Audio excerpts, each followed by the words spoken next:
আমি মোহাম্মদ নুরুজ্জামান বকুল 58, বাসস্থান পূর্ব খুঁটামারা নবীনগর, 2 নং ওয়ার্ড, লালমনিরহাট পৌরসভা, উপজেলা ও জেলা লালমনিরহাট। আমি একজন অসহায় দিনমজুর ব্যক্তি।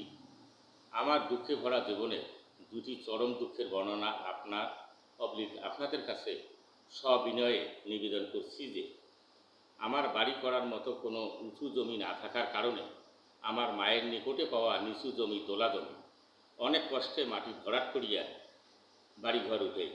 দোলা জমিতে আমার বাড়ি হওয়ায় চলাচলের কোনো রাস্তা না থাকায় আমি ও আমার দীর্ঘস্থায়ী অসুস্থ শারীরিক প্রতিবন্ধী স্ত্রী সহ 3 মেয়ে অন্যের জমির আইল দিয়ে চলাচল করি।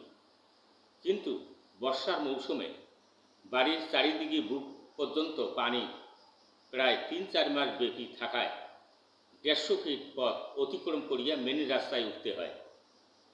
মেয়েকে এইভাবে আমি সপরিবারে নিয়ে দীর্ঘ বছর বসবাস সহ অতি কষ্টে মেয়েদের ডিগ্রি পর্যন্ত লেখাপড়া করাইয়া 3 মেয়েকেই বিবাহ দেই।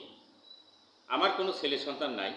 এমত অবস্থায় আমার একমাত্র বসবাসের ঘরটি দীর্ঘদিন যাবৎ আর্থিক অভাবে মেরামত করিতে না পারায় বর্তমান বর্ষা মৌসুমে ঘন বর্ষণ ও প্রচণ্ড বাতাসে ঘরটি সম্পূর্ণরূপে ধসিয়া পড়ায় বৃষ্টির পানিতে বিছানাপত্র ভিজিয়া যাওয়া, সন্তান সম্ভব হওয়া 2 মেয়ে, প্রতিবন্ধী স্ত্রী সহ করুণ কষ্টে দিবারাত্রি অতিবাহিত করিতেছি।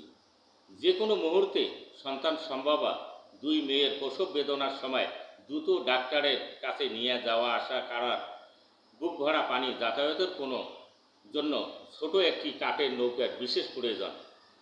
এরই মধ্যে আমার বাড়ির টাকা ও বিভিন্ন মালামাল একাধিকবার চুরি হয়। বর্তমানে আমি নিঃস্ব এবং আমি বার্ধক্যজনিত বিভিন্ন রোগে আক্রান্ত হওয়ায় আমার বাড়িঘর পুরো মেরামত, 2 মেয়ে সন্তান প্রসবের ও কাঠের নৌকা নির্মাণের খরচ বহন করা দুঃসাধ্য বলিয়া মাননীয় দেশরত্ন প্রধানমন্ত্রী মহোদয় ও দানশীল বিত্তবানদের কাছে আর্থিক সাহায্য আবেদন করিতেছি।